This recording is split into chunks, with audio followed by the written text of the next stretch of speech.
La maison individuelle est le mode de logement préféré des Français. S'intéresser à la rénovation énergétique de ce type d'habitat, comme l'ont fait la région Grand Est, EDF, ES et l'ADEME, sur le territoire alsacien au travers de ces programmes, relevait donc du réalisme économique et sociologique, mais également de la nécessité environnementale. Avec les programmes Je Rénove BBC, le pari était de rénover 500 maisons individuelles. Un engagement financier conséquent de la part des partenaires, 8 millions d'euros au total et une équipe de 8 experts EDF et ES pour l'accompagnement des actions de rénovation énergétique des maisons. Alors l'enjeu de cette journée, c'était vraiment de faire connaître à la fois ce programme Je Rénove BBC, ces 500 maisons individuelles rénovées basse consommation, avec la publication que EDF et le CEREMA ont réalisée pour mettre en forme en fait l'ensemble des apprentissages. Le pari a été tenu par rapport aux engagements qu'on avait proposés à la région, donc de faire ces 500 maisons, mais en plus on va dire que cette publication c'est le fruit de 9 années de travail, donc c'est un long accouchement.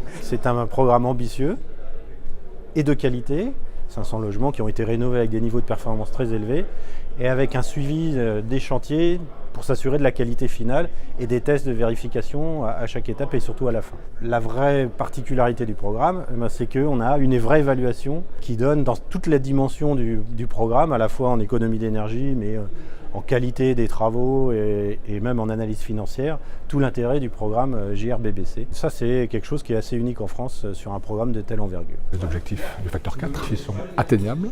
On a vu à quelles conditions ils l'étaient.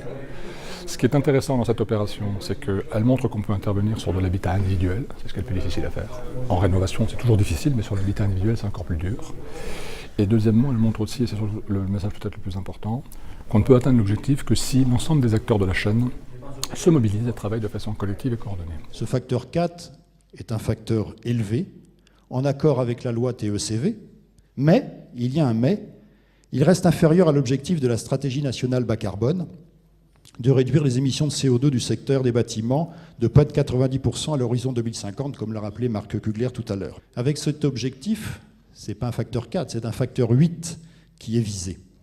Et pour atteindre cet objectif, il faudra travailler non seulement sur le bâti, sur l'isolation de l'enveloppe, comme le programme Je Rénove BBC l'a fait en priorité, mais il faudra aussi opter résolument pour des énergies qui soient peu émettrices de carbone, comme le bois, l'électricité ou des réseaux de chaleur à base d'ENR. Le message qu'on fait passer donc, à l'agence qualité construction et sur lequel on insiste, c'est vraiment ce dialogue entre acteurs, puisqu'effectivement, ça a été démontré encore ce matin. Donc elle est le garant d'une certaine qualité au niveau des rénovations. On pratique beaucoup le retour d'expérience nous-mêmes, effectivement, en vue de prévenir donc, les futures pathologies qui peuvent apparaître donc, sur les chantiers, mais aussi d'améliorer la qualité de la construction. On instrumente des bâtiments, c'est très bien, mais comment passer la phase plus industrielle, la phase d'intervention plus massive? C'est ça aujourd'hui le véritable nœud du sujet. Il ne se pose pas uniquement sur le terrain des compétences techniques ou des corps de métier, il se pose aussi sur le terrain du financement. Alors, qui peut aujourd'hui porter les financements? On voit bien que ce sont des opérations qui exigent des investissements de très long terme, qui ne sont pas à l'échelle du particulier. Cette transition énergétique, elle n'est pas simple pour les artisans parce qu'elle bouscule en fait toutes leurs pratiques, elle bouscule leurs méthodes, elle bouscule leur façon d'aborder les chantiers, d'aborder les clients. Et c'est un marché nouveau qui s'ouvre avec des nouvelles perspectives, mais aussi des nouvelles contraintes.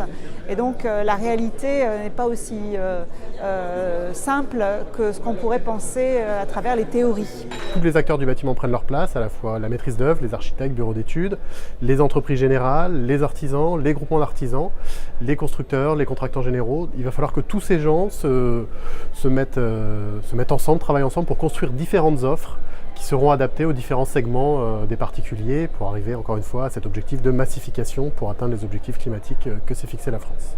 Au-delà du bilan, qu'est-ce qu'on peut faire demain? Et la conclusion, c'est on a un vaste chantier qui est ouvert, des méthodes à mettre en place, tout reste à inventer en fin de compte. On emmène ce monde vers les défis de demain. J'espère que ça bénéficiera aux professionnels au sens large, les architectes, les artisans, les bureaux d'études. Et on a vu qu'il y avait encore beaucoup de questions à se poser sur la question de la massification, de la rénovation. Comment ensuite on allait passer à un modèle d'ampleur encore plus importante, passer de 500 rénovations à 500 000 par an en France, c'est l'objectif. Le challenge, il est là aujourd'hui. 500 maisons, c'est pas beaucoup par rapport aux enjeux. Mais comme l'histoire du petit colibri devant l'incendie, on va dire que nous avons fait notre part et c'est ça qui compte en fait. Aujourd'hui, les programmes JRBBC font référence au niveau national. Et ce n'est pas fini. Le nombre conséquent de rénovations menées et la richesse des retours d'expérience enregistrés ont décidé EDF et le CEREMA à publier les enseignements opérationnels exceptionnels qui découlent des programmes JRBBC. Cette publication est une mine d'or, une première de ce type en France. Gratuite et disponible sur Internet, elle permet aux professionnels et aux décideurs de tout le territoire de faire progresser la pratique de la rénovation.